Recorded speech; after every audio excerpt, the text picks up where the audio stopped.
Hi, Bridget from the East Side again. Well, you've learned how to cast on and you've learned how to knit and how to purl. And once you're finished your first project, whether it's a scarf or a dishcloth, you're going to need to get that project off your needles. So this is not a very big project. We can pretend this is a little scarf for a hamster or something. But I have my stitches here. We're going to need to take them off the needle. So this is my preferred method of binding off. With my stitches in the manner of being ready to knit with my yarn, my working yarn to the back right side, instead of going into the stitches from the left side, I'm going to knit in the back of stitches, okay? I'm going to knit in the back of 2 stitches at one time.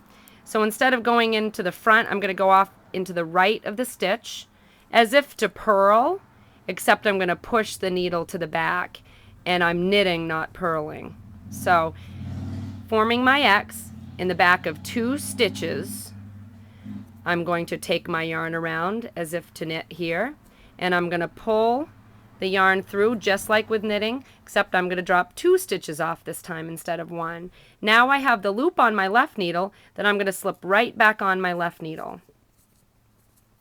Now again, going into the back of the first 2 stitches on my left needle, like this, forming my X, going around the back of my right needle, pulling that yarn through and sliding 2 stitches off, replacing that loop onto my left needle.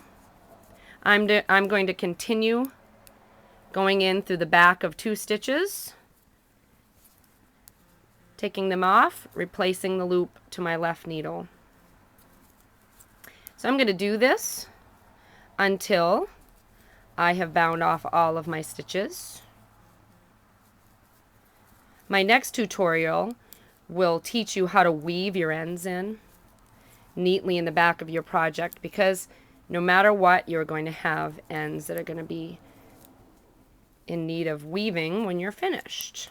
So here I have 1 needle left on my left hand, 1 on my right. Slip that stitch back. So now I'm going to knit in the back of the last 2 stitches on my needle.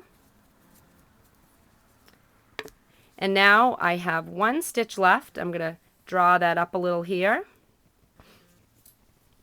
And then with my scissors, I'm going to cut, I don't know, 6 inches or so. So my tail is about 6 inches. And now some people take the loop and draw this yarn up through. I just simply pull that loose little piece. I pull whichever one would pull it right through. It's not going to unravel anything, and so therefore it saves you a little extra little kind of knot on the end there. So that pulls that through. So this is nice and tight. This is not going to come undone unless I pulled through from a stitch over here, but this is going to definitely will have to be woven into the back of my project. So that's the next lesson. So there you have it. Now you can actually make your project from start to finish, casting on, knitting, purling, and binding off. Congratulations! Now we'll move on to weaving in ends.